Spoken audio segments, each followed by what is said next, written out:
Bah, j'aurais bien aimé être né à Lens. Au moins, j'aurais été supporter du RC Lens. Mais bon, je suis né dans les Vosges. Il y a aucun club là-bas. Il y a que de la neige. Salut à tous les amis, bienvenue pour cette nouvelle vidéo. On va juger le mercato du RC Lens, le club hype du moment en Ligue 1. Un club que j'aime beaucoup. J'aime beaucoup regarder des matchs de Lens à domicile, mais ça depuis toujours, depuis l'époque de Tony Vérel, Vladimir Smisser, Wagno Eloi. J'ai toujours aimé voir des matchs à Lens, un peu comme les matchs à Marseille. Le stade, il dégage quelque chose, il y a une âme, il y a une ferveur dans ce club. Et ce club a d'excellentes idées depuis quelques années, depuis le départ en fait de Gervais Martel, et fait souvent des mercatos qui sont réussis, des mercatos intelligents. Franchement, ce club, il est excellent. Donc on va juger le mercato du RC Lens. On va voir si le mercato est excellent ou s'il est moyen. On va juger ça, les arrivées, les départs. N'hésitez pas à me donner votre note sur 20 pour juger ce mercato du RC Lens. Je vous donnerai la mienne à la fin de cette vidéo. Allez, on commence au niveau des départs avec Cher Doucouré qui part à Crystal Palace pour 22 millions d'euros. Je trouve que c'est très bien vendu. Donc pour moi, rien à dire, surtout qu'il a été bien remplacé, Doucouré, et pour beaucoup moins cher que ça. Christopher Wu qui part au Stade Rennais, là je suis plus mesuré. Je pense que Lens aurait dû le garder, parce que si t'as Gradit qui se pète, ça manque de banc, je trouve, en défense centrale. Donc je suis surpris de cette vente de Christopher Wu. Jonathan Klaus, c'était logique de le voir partir.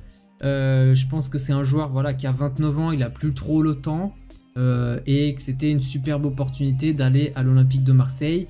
Où va se situer Lens par rapport à Marseille d'ici la fin de saison? Je ne sais pas. C'est possible que Lens soit devant Marseille, et dans ce cas-là, peut-être que Klaus regrettera son départ. En tout cas, ce qui est sûr, c'est que Klaus est très attaché au club, et que son départ du club lui a fait mal à Jonathan Klaus. Mais d'un côté, il a raison, faut bien évoluer, et puis il faut aussi découvrir d'autres horizons.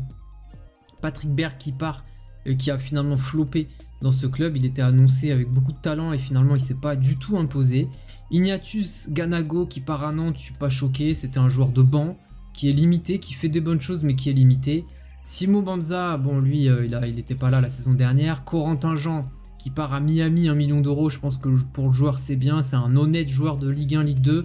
Mais partir à Miami en MLS, c'est grave cool. Et après, ce sont des joueurs beaucoup plus secondaires et anecdotiques dans l'effectif. À noter le départ, la fin de prêt de Kalimundo, qui est très apprécié et qui a été très chaleureusement salué par le public. Kalimundo était là avant, je sais pas, il était là à un avant-match, et puis il a salué le public. Belle histoire entre Kalimundo et le RC Lens. Et Cahuzac qui rejoint l'effectif, qui est adjoint d'ailleurs de Franck Hez. Donc au niveau des départs, 52 millions d'euros dans les caisses du club. Donc c'est très bien, le club a... C'est pas qu'il a besoin d'argent, mais il y a encore quelques années, il n'y avait plus du tout d'argent. Donc c'est quand même bien de faire de l'argent avec la vente de joueurs. D'autant plus qu'au niveau des investissements, eh bien, le club a investi 32 millions d'euros. Donc ils ont gagné de l'argent sur ce mercato. Et vous allez voir que ils ont eu des bonnes idées pour pas très cher. Et la première, c'est Loïs Openda. Ça, c'est... superbe coup, 9 millions d'euros, Loïs Openda, c'est un crack. Franchement, il est très fort. Il a énormément de qualité, il est très véloce. C'est un joueur qui... Ça va la voiture, tranquille. C'est un joueur qui sait... En fait, il sait se mettre face au but très facilement. Et une fois qu'il est lancé, il est difficilement arrêtable. Il est pas très grand, mais il est assez costaud. Il est bien campé sur ses jambes, il est véloce, il est rapide. Il s'est bien dribblé et il a une bonne finition. Il est un peu cheaté le mec quand même, hein. Et il n'a que 22 ans. Et il est obsédé par le but. Et il est capable aussi de faire des passes, puisque je l'ai vu faire des débordements dans la surface de réparation, voir qu'il n'était pas en position de frapper, et du coup lever la tête pour chercher une solution en retrait. Et je l'ai vu délivrer 2 centres en retrait très justes, qui n'ont pas abouti à un but, je crois pas, ou peut-être pour un des deux oui. Mais voilà, il est en plus intelligent et un bon QI foot. C'est un très bon joueur. Et je me dis que pour 9 millions d'euros, quand je vois que Rennes a dépensé 28 millions d'euros pour Gouiri, ils auraient pu tenter Openda 9 millions d'euros. Ils auraient fait, je pense, un meilleur coup. Adam Buxa, pour 6 millions d'euros, je le connais pas, mais d'après les suiveurs de Sorar et de la MLS, c'est un bon coup. Sauf que, petit problème, bah il y a Openda, mais il y a surtout Sotoka qui marche sur l'eau. Et vu comment il est parti, à mon avis, il va marcher sur l'eau toute la saison. Donc pas sûr qu'il joue beaucoup Buxa. Salis Abdul Samed qui remplace Doucouré. Et vous voyez que pour 5 millions d'euros, on a un remplaçant, j'allais pas dire du même niveau, mais qui peut avoir le même niveau que Doucouré. Brice Samba, c'est un très bon gardien qui manquait de maturité à l'époque de l'Olympique de Marseille. Son séjour en Angleterre lui a fait beaucoup de bien. Il a pris du plomb dans la tête. Il est peut-être devenu papa d'entre-temps, je sais pas. Mais en tout cas, je trouve que c'est plus le même. Il a le même talent qu'avant, mais il est plus mature et il est sûr de lui. Il a confiance en lui. Donc ça, c'est une bonne qualité pour un gardien. Très bon gardien. Je pense que Farinez, il retrouvera plus sa place, malheureusement pour lui. Et pareil pour Leka, pour Jean-Louis Leka. Jean Onana, pas convaincu du tout. Je l'ai vu jouer à Bordeaux. Bon, après, il est dans un contexte difficile, mais je le trouve pas bon, Onana. Donc, je sais pas pourquoi les gens ils aiment bien. Moi, non. Jimmy Cabot, c'est pas mal. 2 millions d'euros pour remplacer Klose, finalement. Donc, c'est pas mal. Et après, pour Reba, je le connais pas. Alexis Claude Maurice, je pense que c'est un bon coup. C'est un bon coup, mais le problème, c'est que Kakuta n'est pas parti. Donc du coup, ça fait un peu doublon, Kakuta, Claude Maurice pour moi. Et après, c'est des joueurs anecdotiques qui reviennent de près pour la plupart. Au niveau des départs, on en a parlé. Donc un effectif finalement qui s'est bien stabilisé. Les départs, ça concernait... En fait, il n'y a que 2 joueurs importants qui quittent le club. 2 du 11, quoi, Doucouré et Klose. Et je trouve qu'ils ont été bien remplacés par... alors surtout Doucouré, par Abdul Samed. Pour Jimmy Cabot, je suis plus mesuré. Je pense que Klose est quand même 2 à 3 fois supérieur à Jimmy Cabot. Donc on va dire que ouais, Klose peut-être pas remplacé au niveau de la qualité, mais par contre Doucouré sans problème. Pour moi, Salis Abdul Samed, c'est très très bon.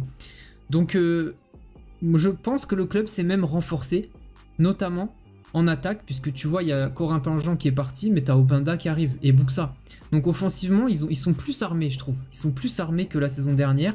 Et défensivement, ils ont perdu personne à part Klose. Donc je trouve qu'ils se sont vraiment renforcés. Je pense qu'au niveau des arrivées, il aurait fallu recruter un défenseur central. Parce que je trouve qu'ils sont un petit peu justes au niveau de l'effectif. En cas de blessure d'un Gradit par exemple. Voilà les amis, la note que je vais donner à ce mercato qui est finalement assez peu fourni. Assez peu de départs, assez peu d'arrivées. Mais pour moi, une arrivée majeure avec Luis Openda. Et puis, bien sûr, j'ai oublié d'en parler, la prolongation de Seko Fofana. Ça, c'est un peu comme juger le mercato du PSG et ne pas parler de la prolongation de Kylian Mbappé, ou juger le mercato de Rennes et ne pas parler de la conservation de Martin Terrier et de Bourigeaud. Oui, on est obligé de parler de Seko Fofana, qui est un joueur de classe mondiale et qui prolonge à Lens dans des conditions magnifiques. Vous avez sûrement vu cette fête qui a été faite à Seko Fofana après le match, où on voit Seko Fofana arriver en civil en train de pleurer, avec toute une fête autour de lui, avec les joueurs. C'était magnifique et ça démontre que le club du RC Lens, c'est un grand club. C'est un grand club populaire, avec une âme et humain. C'est un club humain. Il y a beaucoup d'argent dans le foot, les joueurs sont des marchandises, mais à Lens, il y a un truc.